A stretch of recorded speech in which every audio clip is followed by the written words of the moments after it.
Okay, so we're going to be reviewing all the muscles. I just got some data back from the district final, and just by looking at it, students are doing pretty well, but they're missing at least one out of all the muscle questions, so it's good that we review it. So, okay, let's get started. Knowing the difference between skeletal, cardiac, and smooth. So knowing that skeletal is attached to your bones, cardiac is in the heart, and smooth is internal organs. So for the example, that would be like in your stomach. Knowing the difference in cell shape. So skeletal is cylindrical and multinucleated. Cardiac is cylindrical, branched, and uninucleated. And smooth is spindle shaped. And I'll show you guys all this in a minute. Uninucleated just means one nucleus. Skeletal is striated. Cardiac is striated. And smooth is smooth, so it's not striated at all. Skeletal is voluntary. Cardiac is involuntary. And smooth is involuntary.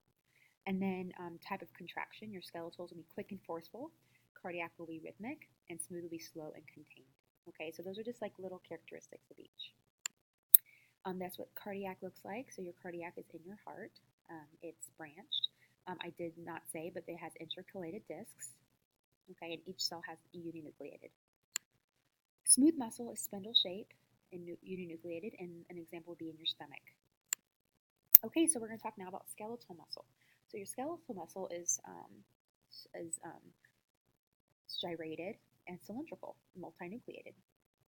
But you need to know the structures and the names of these. So you have your M line, you have your H zone, your Z disc, your I band, which is number 6 here, and your A band is just thin. So just remember that your H zone is just the thick part of the middle. So it's just going to be myosin only, part of the myosin. Your I band is the only one where the thin overlaps the thick. And your M line is in the middle, of course, and your A band is just active, okay, and it's around your Z disc. Your actins are thin, and the myosins are thick myofilaments. Okay, so skeletal muscles. When we're looking at your skeletal muscle, you'll notice all these different connective tissue. So you have your muscle fiber here. Your muscle fiber is wrapped with a connective tissue called the endomysium. Okay, so that'd be like this white part in between here in each cell. And then all your muscle fibers are bundled together by a fascicle. Bundle is a really great way to remember that. Your fascicle is wrapped with another connective tissue called the paramecium. So that'd be like this white layer right here. And the epimecium is around the entire muscle. And your tendon would connect your muscle to your bone. Okay, so those are all the different connective tissues. You'll have a little activity a little bit to help you remember these. So remember that your skeletal muscle, and we're just really focusing on skeletal muscle right now. Cardiac muscle also contracts in a very similar way, but your skeletal muscle is the only one that's voluntary. What makes it voluntary is that neurons in your spinal cord and brain signal muscle contraction. So you subconsciously control it. So a part of your up here, there you go. A part of your motor unit. So this just shows you like most of your muscles are controlled by the spinal cord. Okay, and this would be like your dorsal horn here. Your ventral horn. Your dorsal horn will be back here, and we'll review that a little later. But your efferent with an E neuron would go from the ventral horn all the way down to your muscle. Okay, so everything that's part of your motor unit includes a neuron, the axon terminal, and the actual muscle fiber itself. So when we get down to the neuromuscular junction, so basically we're going to be all the way down to here, right here. And when you get there, you're going to get to your neuromuscular junction. Your neuromuscular junction includes the axon terminal, the sarcolemma of the muscle fiber, these little receptor cells here, okay? And very, very important, in muscle contraction, your neurotransmitter is the acetylcholine. So that's also important. So action potential essentially is this depolarization of a cell.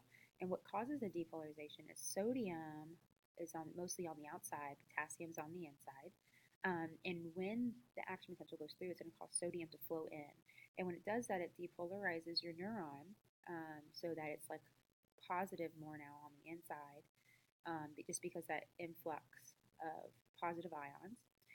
And then the action potential is going to go all the way down until you get to the axon terminal. And now it's ready to jump from, action potential is going to jump from one cell to another.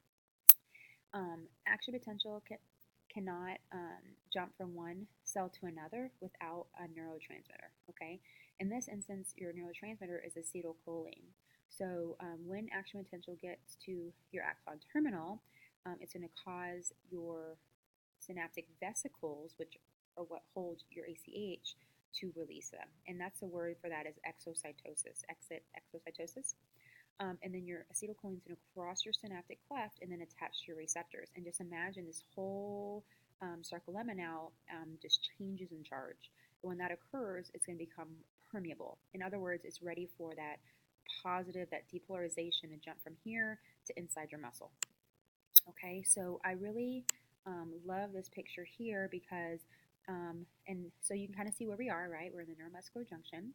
A little more zoomed in, you can see your vesicles with the ACH inside and your synaptic cleft. And now you can actually see exocytosis. So that would be like the exocytosis, ACH, crossing the synaptic cleft, attaching to your receptors, changing the permeability. And now you're ready for that depolarization to occur.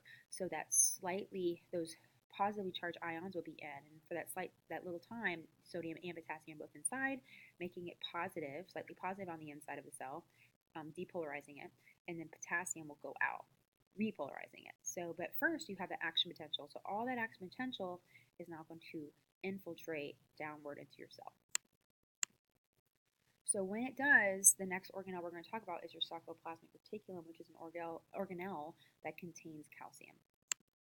Okay, so action potential occurred up here, and it's going to propagate through the T-tubule. So it's going to go down the T-tubule and cross that sarcoplasmic reticulum, and when it does, it's going to release these calcium ions. The calcium ions will be released, and they'll come down and attach to your troponin. When the calcium ions bind to the troponin, this tropomyosin is going to turn and unwind, and now exposes all these binding sites. Otherwise, the tropomyosin would be covering that binding site, and the myosin head would not be able to attach. So calcium is very important in unwinding that. So now, at the same time, you have ATP that's breaking down into ADP plus P, giving it energy, and then it's going to come up for a cross bridge, pull it towards the M line in a power stroke, release, and your actin will slide past your myosin in something called the sliding filament theory. Okay, and this will keep occurring until either you quit thinking, so that voluntary quits, so action potential stops, or ATP is no longer available. Okay, and this is another way that you can see the cross-bridging cycle. So ATP breaks down to ADP plus P. The binding occurs, forming a cross-bridge, power stroke, and the actin is moved towards the M line. Okay, and just imagine all your muscles contracting. Okay, so that's it for muscles. We'll do